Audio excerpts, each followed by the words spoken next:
காவேரிக்கும் காவேரி குடும்பத்துக்கு ஏதாவது ஒரு பிரச்சனைனா கண்டிப்பா விஜய் போய் ஹெல்ப் பண்ணுவாரு அப்படின்னு யாரெல்லாம் நினைக்கிறீங்களோ இந்த வீடியோக்கு மறக்காம ஒரு லைக் அண்ட் ஹை போட்டு தெரிவிங்க. விஜயும் அம்மாவும் கார்ல போயிட்டு இருக்கும் போது ஆர்ன் அடிக்கிறாங்க. ஆனா காவேரி கொஞ்சம் கூட காது கொடுத்து கேட்காம அப்படியே நடந்து போயிட்டு இருக்கிறத விஜய் வந்து பார்த்துட்டு மனசுக்குள்ள கண்டிப்பா காவேரி வீட்ல ஏதோ ஒரு பிரச்சனை நடந்திருக்குன்னு மட்டும் எனக்கு நல்லாவே தெரியுது. ஆனா காவேரி கிட்ட கேட்டா எந்த ஒரு உண்மையும் சொல்ல மாட்டா. நம்ம அம்முவை போயிட்டு டிராப் பண்ணிட்டு அதுக்கப்புறம் நேரா அத்தை வீட்டுக்கு போயிட்டு என்ன நடந்ததுன்னு கேட்கலாம் அப்படின்ற மாதிரி நினைச்சிட்டு, காவேரி மிஸ், நான் தான் ஆர்ணம் அடிக்கிறேன்ல, உங்களுக்கு காதே கேட்கலையா, அப்படியே கொஞ்சம் நவுந்தீங்கன்னா அம்மாவுக்கு வேற ஸ்கூலுக்கு நேரம் ஆயிடுச்சு, போகணும்ல அப்படின்னு சொல்ல, காவேரி வந்துட்டு சாரி சார், நான் ஏதோ ஒரு சிந்தனையிலேயே போயிட்டேன், நீங்க போலாம் அப்படின்னு சொன்னதும் இங்க விஜயும் அம்மாவும் அங்க இருந்து கிளம்பி அம்மாவை கொண்டுட்டு போய் ஸ்கூல்ல டிராப் பண்ணிட்டு விஜய் அங்க இருந்து கிளம்பி நேரா சாரதா வீட்டுக்கே போறாங்க. அங்க காரை விட்டு இறங்கி வாசல்ல நின்று பார்த்துட்டு இருக்கும் போது கங்கா வந்து, அம்மா, இப்படியே சாப்பிடாம எத்தனை நாளைக்கு பட்னியா கிடப்ப, ஒழுங்கா சாப்பிடு, நர்மதோட பிரச்சனையெல்லாம் அப்புறம் பாத்துக்கலாமா, அதான் காவேரி சொல்லிட்டு போயிருக்கால, வீட்டுக்கு வரட்டும், சாயந்தரம் எதுவா இருந்தாலும் அவன் கிட்ட பேசிக்கலான்னு. சாரதா வந்துட்டு, ஏ கங்கா, இப்பதான் காவேரியோட பிரச்சனையே ஓஞ்சுது, திரும்ப நர்மதாவோட பிரச்சனையா, இப்படியே மாத்தி மாத்தி எல்லாத்துக்கும் பிரச்சனை வந்தா நான் மட்டும் என்ன தாண்டி பண்ணுவேன் அப்படின்னு சொல்லி பேசிட்டு இருக்கும் போது எதாச்சியமா திரும்பி பாக்குறாங்க. அப்பதான் விஜய் வாசல நினைச்சுக்கதை பார்த்துட்டு, வாங்க தம்பி உள்ள அப்படின்னு சொல்லி கூப்பிடுறாங்க. ஏங்க அத்தை, என்ன ஆச்சு, என்ன பிரச்சனை? காவேரியும் இன்னைக்கு என்கிட்ட ஏதோ பேசுறதுக்காக வந்தா, ஆனா கடைசியா ஒண்ணுமில்லன்ட்டு அங்க இருந்து போயிட்டா. நான் அப்பவே புரிஞ்சுக்கிட்டேன் வீட்டுல ஏதோ ஒரு பிரச்சனை, அதான் உங்ககிட்ட பார்த்து பேசிட்டு போலான்ட்டு வந்தேன் அப்படின்னு சொன்னதும் நர்மதா உள்ள இருந்து ஓடி வந்து, மாமா வந்துட்டீங்களா, எனக்கு இந்த மாதிரிலாம் பிரச்சனை நடந்துருச்சுங்க மாமா, என்னை எப்படியாவது அவன் கிட்ட இருந்து காப்பாத்துங்க மாமான்னு சொல்லி அழுகும் போது விஜய் வந்து நர்மதாவோட கண்ணை தொடச்சு விட்டுட்டு, இங்க பாரு நர்மதா, உனக்கு ஒரு பிரச்சனையும் ஆகாது, காவேரி சொன்ன மாதிரிதான் அவன் இன்னைக்கு வீட்டுக்கு வரதா சொல்லியிருக்கான்ல, நான் இருக்கேன் நர்மதா, நீ ஒன்னும் பயப்படாத அப்படின்னு சொல்லி ஆறுதல் சொல்லிட்டு இருக்காங்க. அப்பதான் சாரதா வந்துட்டு, தம்பி வாங்க சாப்பிடலாம் அப்படின்னு சொல்லி கேட்க, அத்தை, நான் வீட்லயே சாப்பிட்டுட்டு வந்துட்டேன், எனக்கு அதெல்லாம் ஒன்றும் வேண்டாம், நான் இன்னைக்கு ஈவினிங் வரைக்கும் இங்கதான் இருக்கலாம்னு முடிவு பண்ணிட்டேன்னு சொன்னதும் சாரதா வந்து கண்ணெல்லாம் தொடச்சிட்டு ரொம்ப சந்தோஷப்படுறாங்க. தம்பி, நீங்க இருக்கிறதுனாலதான் நாங்க இங்க பயப்படாம தைரியமா இருக்கோம், பரவாயில்ல தம்பி, காவேரி உங்ககிட்ட மனசு நோகடிக்கிற மாதிரி பேசினாலும் எங்களுக்குன்னு ஏதாவது ஒரு பிரச்சனை வரும்போது எங்க குடும்பத்துக்காக வந்து நிக்கிறீங்களே, ரொம்ப தேங்க்ஸ் தம்பி அப்படின்னு சொல்ல, விஜய் வந்துட்டு, அத்தை, இதெல்லாம் இப்ப சொல்லணுமா என்ன, நான் ஈவினிங் வரைக்கும் இங்க இருக்கேன் தம்பி, அப்படின்னா அம்மோ அதெல்லாம் பாத்துக்கிறாங்க அத்தை அப்படின்ட்டு. அப்போதான் தாத்தாவுக்கு கால் பண்றாங்க. தாத்தா, நான் ஒரு முக்கியமான வேலையில வெளியில இருக்கேன், நீங்க என்ன பண்றீங்க, சாயந்தரம் 4 மணி ஆனதும் அம்மாவை போயிட்டு கூட்டிட்டு வந்துருங்கன்னு சொன்னதும் தாத்தாவுமே சரின்றாங்க. ஈவினிங் 4 மணி ஆக ஆக இங்க நர்மதா ஒரு பக்கம் ரொம்ப பயந்துட்டே இருக்காங்க.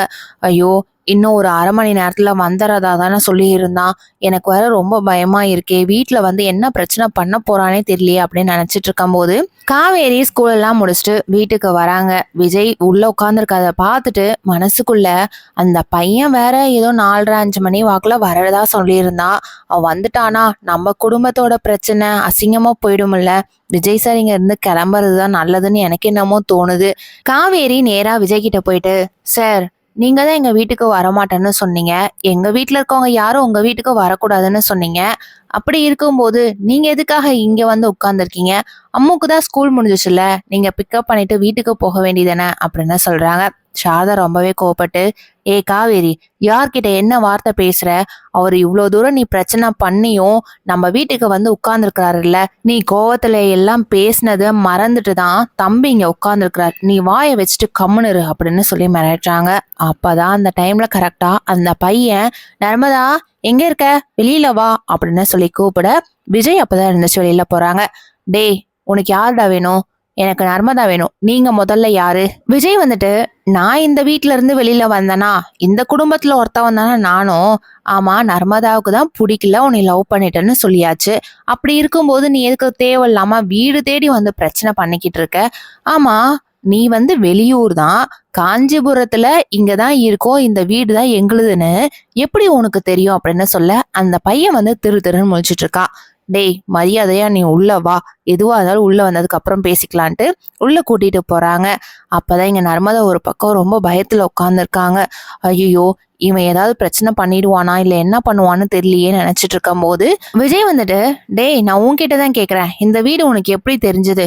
சார் அது வந்து அப்படின்னு திருன்னு முழிக்கிறத இங்க விஜய் வந்து கண்டுபிடிச்சிடுறாங்க. இவன் உண்மையாவே நர்மதாவை லவ் பண்ணல, யார் மூலியமோ சொல்லிதான் இங்க பிரச்சனை பண்றதுக்காக வந்திருக்கான்னு மட்டும் நல்லா தெரியுதுன்ட்டு அவன் மேல ஒரு சந்தேகத்துல சட்டை பிடிச்சு கேள்வி மேல கேள்வி கேட்கும் போதுதான் அவன் வந்துட்டு, சார் நான் உண்மையெல்லாம் சொல்லிடுறேன் சார், நான் வந்து உண்மையாவே நர்மதாவை லவ் பண்ணவே இல்லை. எங்க அப்பா உங்களுக்கு ஏதோ தெரியுமாமே பசுபதிய, அவங்க கிட்ட நிறைய காசு வாங்கியிருந்தாங்க சார், அது எங்களால அடைக்கவே முடியல. அதனால அந்த பசுபதி சாரு என் மூலியமா நர்மதாவை லவ் பண்ற மாதிரி பண்ணிட்டு ஏதோ ஒரு பிரச்சனையில மாட்டி விடணும்ன்ற மாதிரி ஒரு எண்ணத்துல சொன்னாரு சார். அதையும் கேட்டு நானும் எங்க அப்பாவும் அப்படி பண்ணிட்டோம் சார், எங்களை மன்னிச்சிருங்க சார் அப்படின்னு சொல்லி கெஞ்சி கேட்க விஜய் வந்து அவனோட கன்னத்துல வேகமா ஒரு அடி விடுறாங்க. டேய் உனக்கு எவ்வளவு தைரியம் இருந்தா அவன் சொல்றாங்கிறதுக்காக நீ எல்லாம் ஒரு பொண்ணை இவ்வளவு தூரம் கஷ்டப்படுத்திருக்கியே, உனக்குலாம் அறிவுங்கிறது இல்ல, நீ காலேஜ் தானே படிக்கிற அப்படின்னு சொல்லி மிரட்டுறாங்க. சார் ப்ளீஸ் சார், எந்த ஒரு பிரச்சனையும் வேண்டாம் சார், நான் தெரியாதனமா பண்ணிட்டேன், என்னை விட்டுருங்க சார், நான் இங்க இருந்து கிளம்பி போறேன் அப்படின்னு சொல்ல இங்க காவேரி அப்பதான் மனசுக்குள்ள, பசுபதி தான் இந்த மாதிரி வேலையெல்லாம் பண்ணியிருக்காரா, அவனுக்கு எப்படி நம்மலாம் இங்கே இருக்கோம், அதுவும் விஜய் சார்ட்ட சொல்லும் போது விஜய் சாருக்குமே பசுபதி பத்தி தெரிஞ்சிருக்குன்னா அப்படி இவங்க யாரா இருக்குன்ற ஒரு சந்தேகம் ஏற்படுது. அப்பதான் விஜய் வந்துட்டு அந்த பையன்கிட்ட, இங்க பாருடா, நான் சொல்றதை நீ நல்லாவே கேட்டுக்கோ, அந்த பசுபதி எவ்வளவு காசு கொடுக்குறானோ அதை விட டபுள் மடங்கு நான் உன்கிட்ட கொடுக்குறேன், நான் சொல்றத நீ அவன்கிட்ட போய் பேசணும், பிரச்சனை பண்ணணும், சரியா அப்படின்னு சொல்ல, சார் வேண்டாம் சார், நான் ஏற்கனவே ஏதோ தெரியாதனமா பண்ணிதான் சார் இப்படி உங்ககிட்ட மாட்டிக்கிட்டேன், இங்க பாருடா, நான் சொல்றது நீ கேப்பியா கேட்க மாட்டியா, இல்லைன்னா நான் போலீஸ் கம்ப்ளைண்ட் தான் பண்ணுவேன், அது உன் கையில தான் இருக்கு அப்படின்னு சொல்ல அந்த பையனுமே, சரி சார், நான் பசுபதிக்கே தெரியாம நீங்க என்னெல்லாம் சொல்றீங்களோ அதையெல்லாம் நான் கேட்டு நடந்துக்கிறேன் சார் அப்படின்னு சொன்னதும், முதல்ல இப்போ போய் நர்மதா கிட்ட சாரி கேளு அப்படின்னு சொல்லி புடிச்சு தள்ளி விடுறாங்க. அந்த பையனுமே 2 கையெடுத்து கும்பிட்டு, நர்மதா சாரி நர்மதா, இதுக்கு மேல எக்காரணத்து கொண்டோ ஏன் மூலியமா உனக்கு எந்த ஒரு பிரச்சனையும் வராது அப்படின்ட்டு அந்த பையன் அங்க இருந்து கிளம்பி போயிடுறாங்க.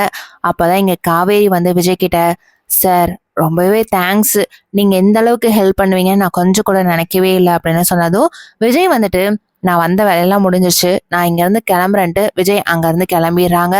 அப்பதான் காவேரி வந்து சாரதா கிட்ட போயிட்டு, அம்மா பசுபதிய நம்மளுக்கு தெரியும், எப்படிமா விஜய் சாருக்கெல்லாம் தெரியும், விஜய் சாருக்கு ஏற்கனவே பசுபதியை தெரிஞ்சவங்களாட்டும் என்னென்னமோ அந்த பையன்கிட்ட பேசுறது பார்த்தா ஏற்கனவே விஜய் சாருக்கும் நம்மளுக்கும் ஏதோ ஒரு சம்பந்தம் இருக்கிற மாதிரியே இருக்குமா, ஆனா நீங்க என்கிட்ட ஏதோ ஒரு உண்மை மறைக்கிறீங்கன்னு மட்டும் எனக்கு நல்லாவே தெரியுதுமா, இப்பயாவது விஜய் சார் யாருங்கிறது எங்க கிட்ட சொல்லுவீங்களா சொல்ல மாட்டீங்களா அப்படின்னு சொல்லி கேட்க சாரதா வந்துட்டு, நீயே கூடிய சீக்கிரத்துல எல்லா உண்மையும் உனக்கு தெரிய வரும், அப்ப நீ தெரிஞ்சுக்கோ, இப்போதைக்கு என்னால எதையும் சொல்ல முடியாது அப்படின்ட்டு உள்ள போயிடுறாங்க. காவேரி வந்து நர்மதாவை சமாதானப்படுத்திட்டு இருக்காங்க.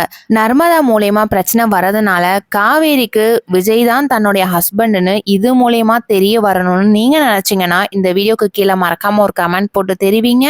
இது வரைக்கும் நம்ம சேனலை சப்ஸ்கிரைப் பண்ணாதவங்க சப்ஸ்கிரைப் பண்ணிக்கோங்க. தேங்க்யூ.